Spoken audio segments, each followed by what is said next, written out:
This is the Marketing for Learning podcast, the only podcast in the world committed to enabling and empowering the capabilities of L&D through marketing. It's quite possibly the best podcast you'll ever listen to today. Hello everybody, and welcome back to the Marketing for Learning podcast. We have a special treat for you today. You have both myself and Hannah Wadhams here today. What Did I say your a last treat. name right? Yes, you did say my last name right. Well done. It's only taken you nearly 3 years. I know. It's my accent. I blame it. Yeah, so we're getting together. I mean, it's a kind of an exciting time for us. We've just announced our partnership with the LPI, which is super exciting. So those of you that have been listening, we obviously deliver a 6-week instructor-led virtual training course called the Marketing Masterclass. And now that is certified by the LPI, and we're delivering it in tandem with them. So we're super excited to bring, well, I guess, increase the reach of the masterclass and bring more marketing for learning to the world. It really is insane. Feels like until now, or until the last few months when we've been having these conversations, this is just a little thing that you and I are just doing. And yes, we really believe in it, but it's that external validation now, isn't it? From a body as significant as the LPI. It's super exciting. Like, I've been grinning like a Cheshire cat for the last few days. I know, it's cool. And I think that's exactly what I feel like. It's just some external validation that, marketing for learning is like legitimately a thing. This is something I just kind of cooked up at home in my sweatpants. So it's amazing that, it is genuinely so transformative for so many people. So that's obviously why you lovely listeners listening to this podcast. And so apologies for going into kind of a slight math spiel. Oh my God, say that 10 times fast. But we're actually not here to talk about the LPI. We're not here to talk about us. No. But what we did want to talk about is, obviously, Hannah and I are marketers, and we keep an eye on what's going on out in the world from a campaign and branding and marketing perspective, kind of give our hot take on it, see what's going on. And we thought it might be quite interesting to just talk about some campaigns that hopefully you guys will all know. We tried to pick ones that are quite universal, hopefully, and kind of discuss precisely what it is that makes them so memorable, engaging, whatever it might be. So we've each brought a couple of campaigns to the table, and we're going to chat a little bit more about some of our favorite marketing campaigns and why.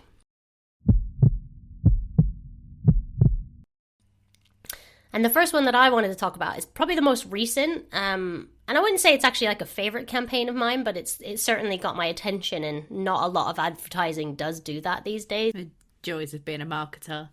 I know, you get a bit blind to it, really, don't you? Or very discerning is perhaps a more accurate. Yes, that's we're getting a bit negative now, but yeah, you do a bit, don't you? A bit cynical. Okay. Like, oh bloody hell, they shouldn't have done that. But one that I thought was quite interesting was the Pringles multi-gran typo saga. So for those of you that haven't seen this, basically maybe like a month ago now, Pringles was launching their new product line, which is all around Pringles but multi-grain, more healthy. Or I don't even know if that was really the message, because I don't know what the original advert said, because all everybody focused on was the fact that they spelt multi-grain without the I, and therefore it said multi-gran. This has now snowballed around, and they've according to Pringles, it was a genuine error, and they have since kind of owned the campaign and spun it on its head and started to do loads of advertising around, grandmas and the such like multi-grain, not multi-gran. Yeah, it's really clever. I mean, I don't know about you, Han. I'm not convinced that the typo wasn't an intentional typo, I guess, from the beginning. What do you think? Not at all. Like, we've both worked in really big marketing teams. You can't get a typo through on a print ad like that. Like, if it was an email that maybe like 2 people had seen, I might believe it. But a billboard, and I'm sure it wasn't one billboard, I'm sure it was numerous billboards. That's not an accident. Not in a huge company like Pringles. Like, there's too many eyes on it. I don't believe for 1 second.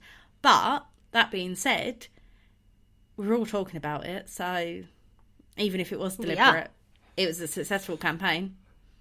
I mean, I also think it was intentional. I don't necessarily agree that if it was a typo, it wouldn't have squeaked through. I mean, you can actually see this type of thing that happens all the time. One that strikes my mind straight away is a Waitrose like blurb about food. So like they have like little like summaries of what it is that you're buying, where the price is, to make it justify the double price that you're paying. Yeah.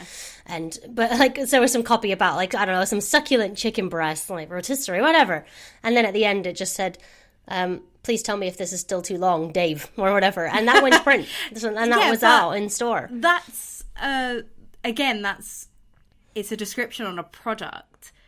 It's a smaller thing. I know I've done like tube adverts and that before. And there was, quick maths, I'd say probably 4 or 5 levels of hierarchy that was signing off this advert because it was such a big thing. That it was going to be on X amount of tubes. It was going to be running for, I think it was 2 months we run it for. So many different people had eyes on it. The media agency had eyes on it. Somebody somewhere would have said, guys, that says multi-gran, not multi-grain. Yeah, I do genuinely, agree. I'm not.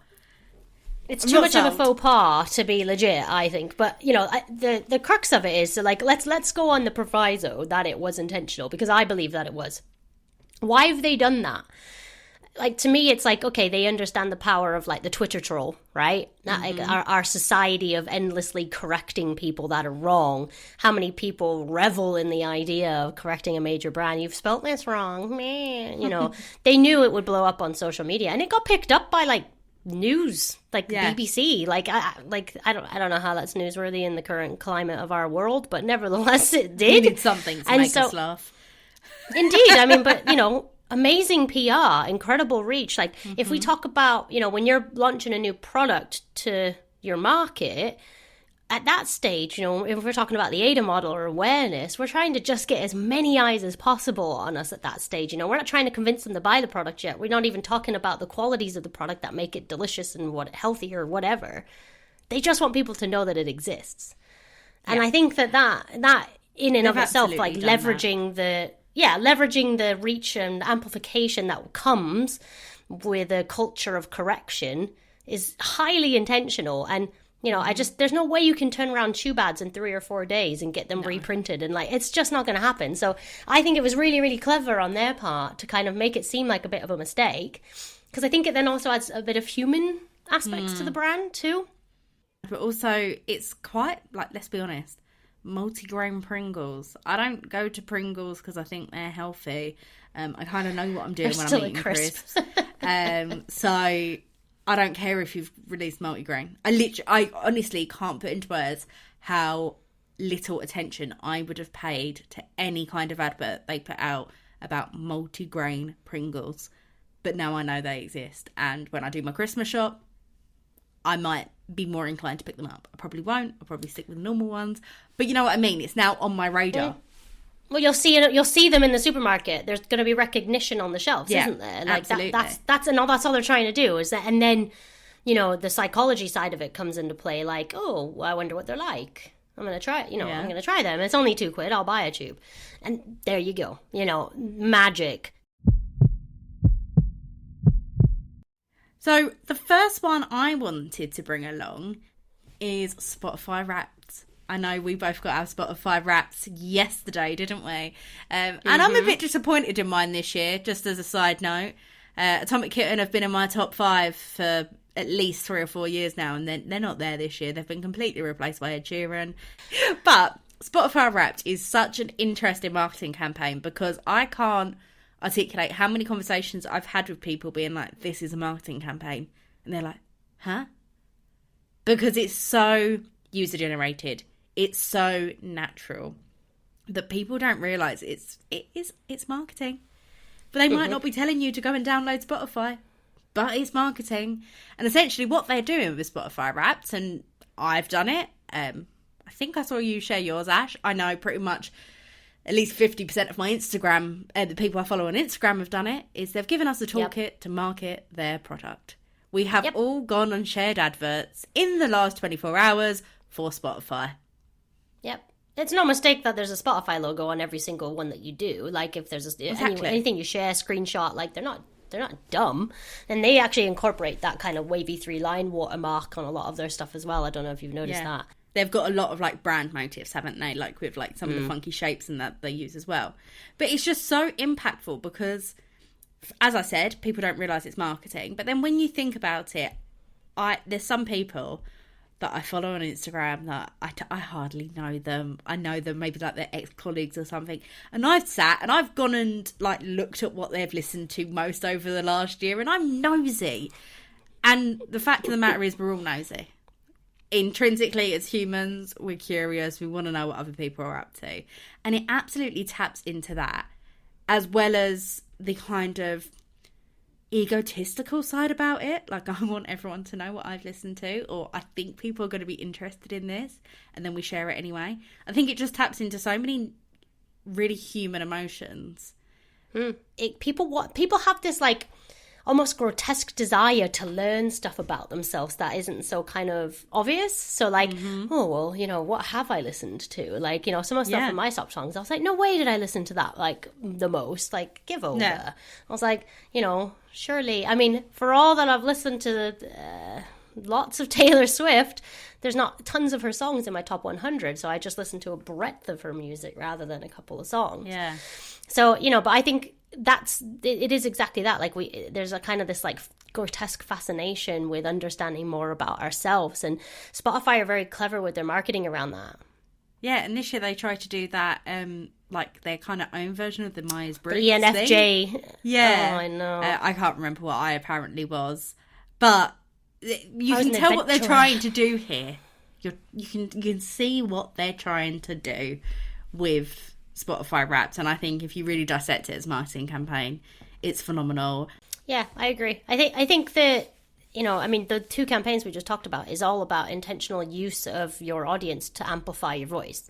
And, you know, I mean, that's why influencer campaigns work. That's why, you know, a lot of our clients, like Caroline Fitzpatrick at L'Oreal, she found a lot of success by using learnfluencers or using people in the business who have a big network or a strong touch point or reach across the organization, can be incredibly effective at amplifying your message. So whilst you may never get a group of learners who are as excited about your learning experiences as Hannah is about Spotify Wrapped, there is still logical reasoning behind using other people to amplify your voice. I mean, there's absolutely tons of research around to support the fact that people believe information from their peers more than a brand. So you might even discover some new artists because some of your friends that, oh, they're listening to that. What's that? I'll go check them out. You know, you do that. Everybody does it. Like, who are these people if they're listening to it so much?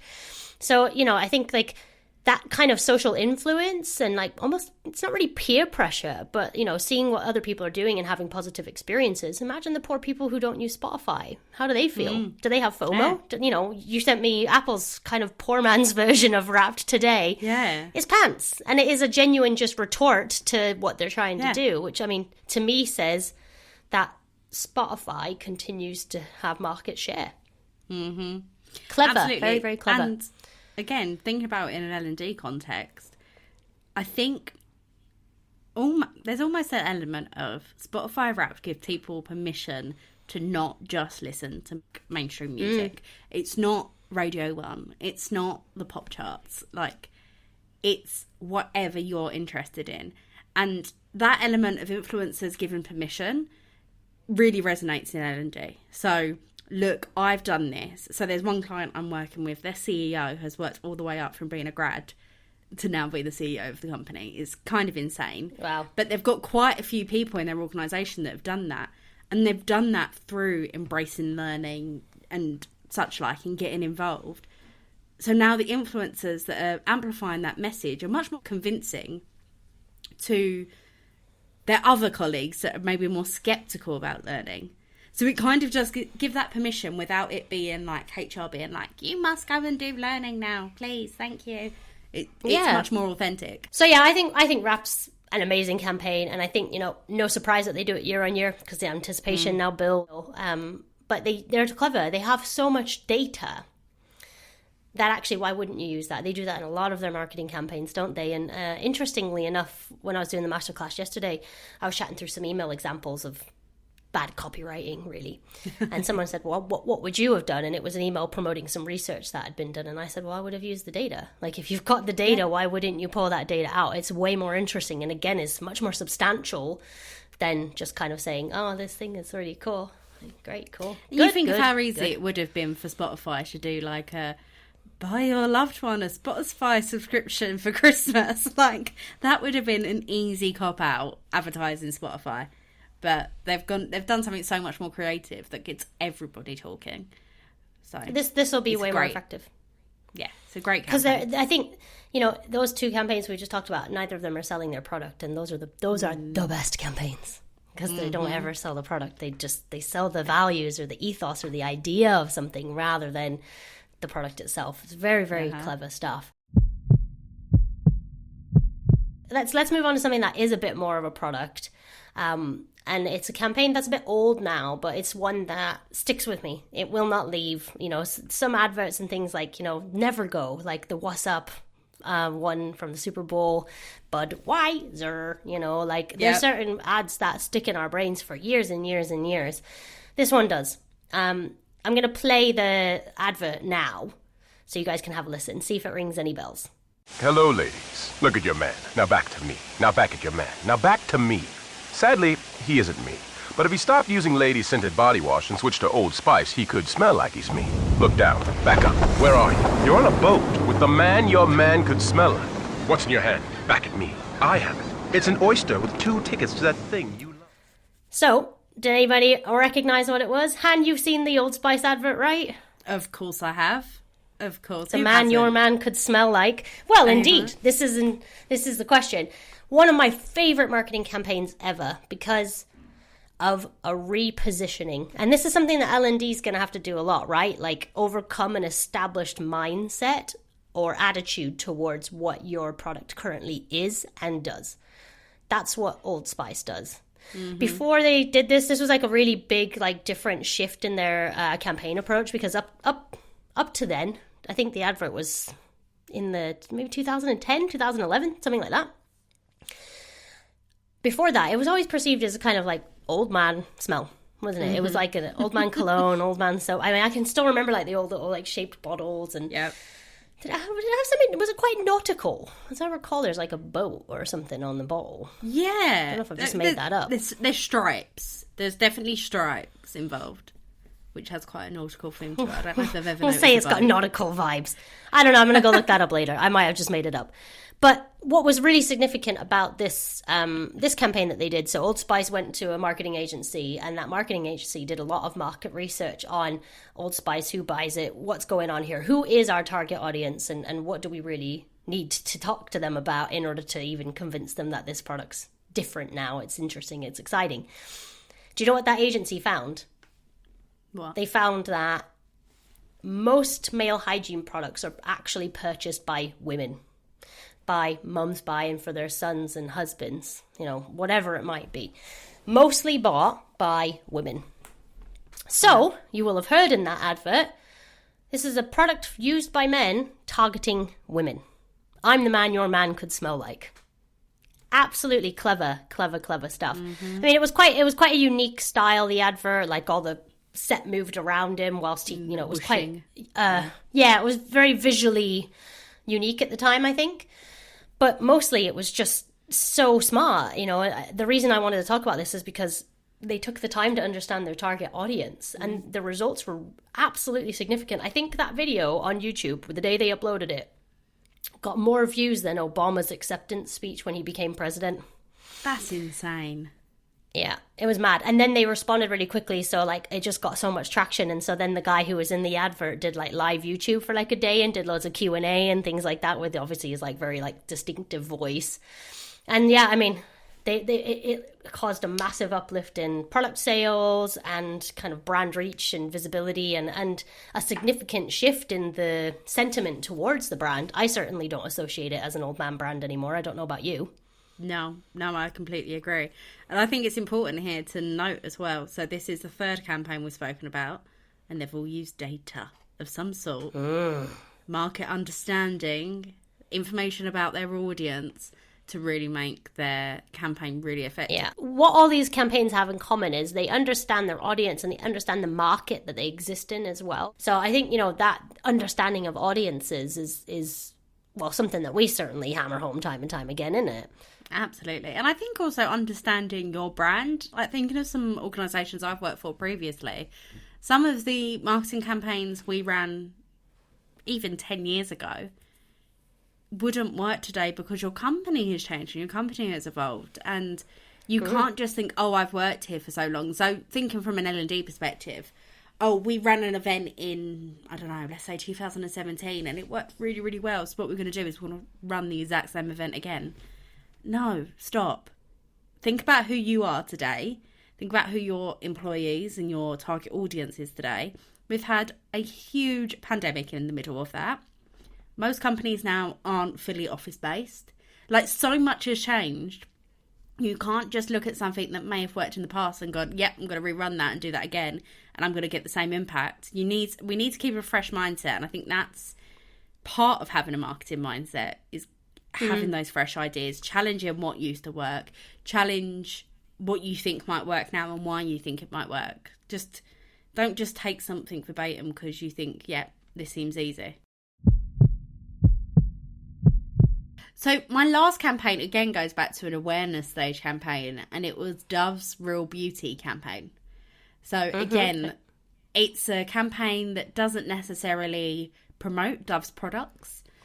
So I think Dove is a universal brand. If it's not, it's a soap brand owned by Unilever. They do shower gels, like bath stuff, very generic soap brand. But they run a campaign called Real Beauty, and this has been going for years, and I mean well over a decade. And they've done so many different spin-offs of Real Beauty, and all it taps into is how women predominantly, but I think in recent years they've changed that as well, so it's now everybody should just feel comfortable, confident and happy within their own skin. And it's worked wonders for them, and there's so many positive connotations with the Real Beauty campaign that it does then position Dove in a different mind. So I look at Dove and I think, oh, they're a really lovely brand, and I almost assume that Dove's like a really nice smelling soap, and I get all of these other assumptions that I'm essentially making because of their awareness stage campaign from that Real Beauty. And I think it's just a very clever one that they've stuck with for a very long time that's really made an impact. Yeah, and I think again it's more of a brand campaign. I mean, that's been running also for a really long time. I don't know if they're still doing it, but it went for a long time if it has stopped now.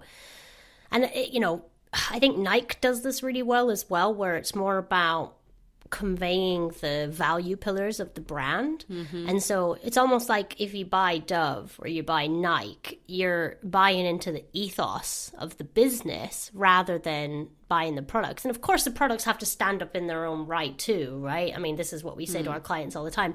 We can do the best and most cleverest marketing in the world, but ultimately if your learning proposition is, I was going to swear, shit, then at the end of the day, it's always going to be a disaster, because they might transact with you once, i.e. convince them to go and do that thing, but they won't go back. If Dove products are rubbish, no one's going to rebuy them. They'll buy them once.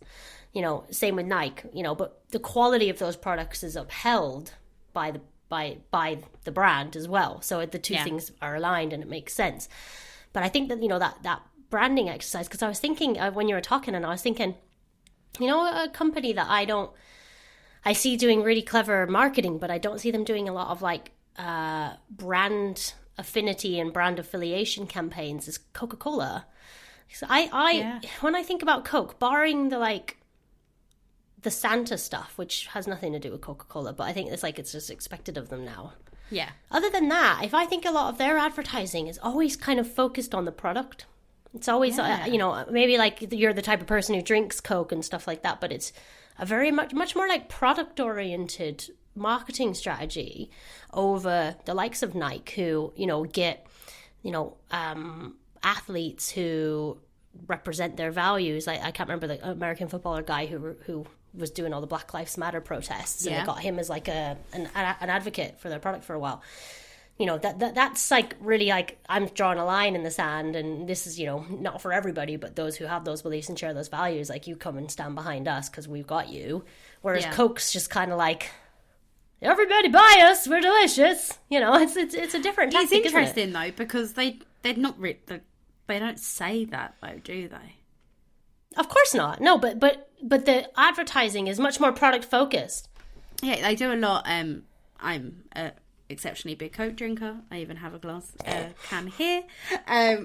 So wrecking my brain about their adverts. They do a lot about that, the hiss sound when you open a can. You know, they do a lot about that and the bottle shape. But that and makes things you like think that. about opening the product and drinking the product. Yeah.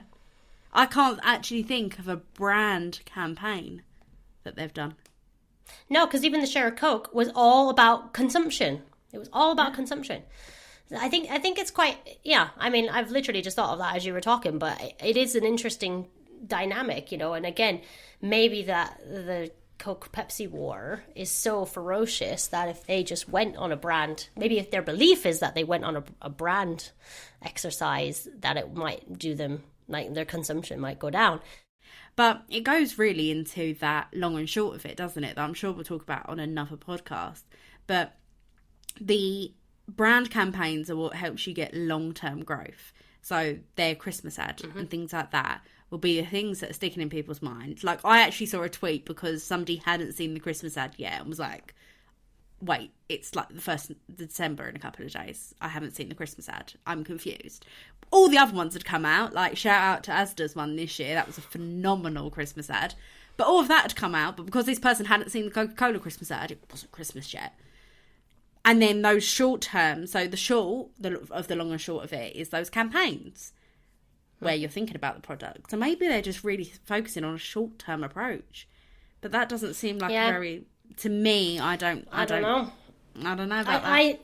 Without knowing, obviously without speaking to their CMO, we wouldn't have a clue, but No. my speculation is twofold. One is that it's a very, very competitive landscape. The carbonated drinks area, you know, highly competitive, especially with, you know, Aldi coming out with equal products. They don't taste exactly the same, but some people in this current climate will certainly try it and see if it's going to suffice. And, you know, I think the other thing that comes to my mind is what we've just said all three other campaigns are very good at, is knowing their audience. I wonder if, because Coke is such a universal product, you know, kids of school age up to our grandparents will likely drink Coke at some point. Yeah. How do you create wide-scale marketing campaigns that can effectively segment audiences? So I think they've probably tried and tested a lot of this and have just got to the point where they think, you know, we'll just focus on the quality of the product and the idea of the product. Like you said, that can thing they do a lot, but that immediately makes you think of drinking Coke. Yeah. So, you know, and then actually, like, the Pepsi retort to that sometimes is really funny. Like, they did a Super Bowl advert a few years ago, and it was Steve Carell, and like, so you were in like a diner, and someone was ordering a Coke, and they're like, "Oh, is Pepsi okay?" And he's like, "Is Pepsi okay?" And he gets really jumped up about it, but very aware of the position that they hold in the market. Yeah. Again, very clever. So yeah, I mean, I don't know, obviously, what Coke's strategy is, but it's interesting to think that, you know, if you look at Dove's very values focused, very like, this is our ethos, this is what we stand for, consume our products as a consequence of that. That's kind of the subliminal part of it. Yeah. Whereas Coke's just like, this stuff's good, you drink it now, yeah. You know, I just, very interesting shift, I think. I think also, though, Coke has a lot of brand history that they're riding off of. And I don't think taking Coke's approach, like, we've just had the realisation that they do mostly product-based campaigns, that probably wouldn't work. Say somebody decided they wanted to release a new type of fizzy drink. That approach probably wouldn't work. I think it's important to think of the long-term tactics too. It's important to segment your market. Like we're saying, Coke probably tried and realised it wasn't worth it. Let's just focus on the amazingness of the product. You need to segment your market. If you're offering something new, you have to be tapping into those for wants, sure. needs, Because the brand affinity what's in isn't it for there. me. Exactly. Yeah. So I think that's a big caveat with anything when you're talking about Coke or Apple or anything like that. They've got a big history of a brand there.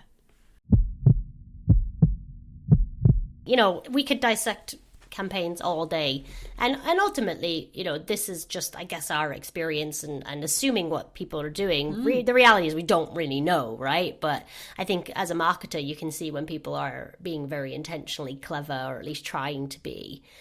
So I think let's try and wrap up for our audience then, and summarize a bit, because obviously it's been a really lovely chat, but it's slightly different to how we would usually discuss things, because usually it's quite tactical, it's very practical, it's very, how do you do this? Okay, here's the answer. I think, you know, in terms of like meaningful, valuable takeaways for anybody listening, you know, the first thing that we always say is your audience has to be at the heart of everything. So, you know, brands and campaigns that are incredibly effective have started with a deep understanding of their audiences, and also in tandem with that, the market, the competitive market that they exist in. That means that you guys do need to get some data and research on your target audiences and your learners, but you also need to get real with your product in terms of your learning proposition, and how that sits in amongst everything else in the world that they're currently experiencing. Is it less good? Is it better? You need to ask yourself those questions, because that's really going to give you a bit more insight into how you position yourself and how you sell your product. And I guess, you know, from there it is actually, you know, all these brands have cleverly cut through the noise using the voice of the public. You know, so again, how can we use our learners? How can we use other stakeholders in the business? We talk a lot about managers, don't we? You know, how are we going to use them? Because they make or break a lot of learning opportunities. If they're not facilitating it, they're not enabling time in the workplace to do this. It's kind of where learning lives and dies. So, you know, I think again, understanding how you can leverage rather than use other people within the organization to share your voice and to amplify that and increase that reach that way is a really, really important message. You know, this is something that works as exemplified by the brands we just discussed. Absolutely. And I think also a takeaway is to think outside the box. And I think some L&Ders are a bit like, oh, well, I'm not really creative. But on the masterclass this week, when I was talking to the cohort, I was like, somebody had mentioned just writing down your first idea and then trying again and trying again and trying again is a great way of doing that. Like I said, Spotify could have just done a buy Spotify for Christmas campaign, but they don't.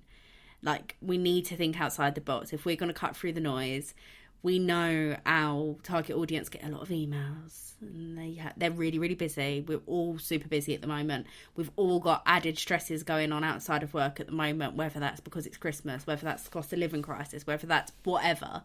We've all got more going on. So we need to think outside the box to really grab attention. And some of the really typical, that might work a little bit, tactics to boosting engagement aren't going to get you the real massive impact that you really want it to. So take a leaf out the book of the likes of Spotify, of the likes of Dove, of Multigran. See what you can do that's a little bit different to grab that attention. And I think, you know, the final thing is don't expect immediate results. You know, there's a reason Spotify uses the compounding effect of doing things year on year on year. Same with Dove, you know, like Old Spice and the Pringles ones are actually more of short campaigns, I think, whereas the other two are much more long-term brand-oriented campaigns. But, you know, shifting hearts and minds, changing people's opinion of you, what you offer, that takes time. And so, you know, as we've said many times, marketing is not a one and done. You've got to, as you're doing stuff, continue to iterate, get data, learn more. You know, we say personas should be living documents. You should reassess them every 6 months or a year and make sure that the learnings that you're getting from what works and what doesn't is starting to get piped back into your marketing strategies overall. It's got to be a long-term view. Yeah, absolutely. Like, it's no good thinking about marketing once a year and coming back in a year's time going, oh, well, we tried that last year and we did it for a month. Like, you've got to try to prioritise it. We do this terribly in our industry. Learning Week. Yeah. Learning at work week. Yeah. You know, it's one of the only times where I see a really concentrated, concerted effort on marketing, but it's often arrived at planning phase like 3 or 4 weeks before the fact, and it doesn't give anybody enough time to even do anything about it.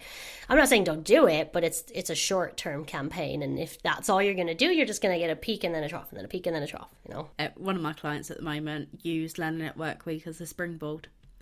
People are expecting Learning at Work Week, and then they didn't stop. Their marketing's still going out. They're still communicating. They're still talking about learning and how people can get involved, and it seems to have been working. Amazing. Yeah, in fact, a client I'm working with is having a learning week. It's not a learning at work week, which is like a set day in the calendar, isn't it? But they're doing the same thing, and that's going to be the start of our 6-month campaign. Yeah. So, you know, it can be an effective thing. You can utilise things that your audience will be aware of. So, like how I knew Spotify Wrapped was coming. Spotify could, I don't know, they only launched it yesterday. They could do teasers and things like that, yeah. Rolling something else out, and it would keep me engaged because you've got my attention, because I was expecting to give you my attention at this point. Yeah, amen to that. I think that's a really good point to finish on, actually. Han, I've loved chatting with you. It's nice for us to get together. Let's not leave it however long it's been, 10 months or something. I promise we do talk on a daily basis, guys.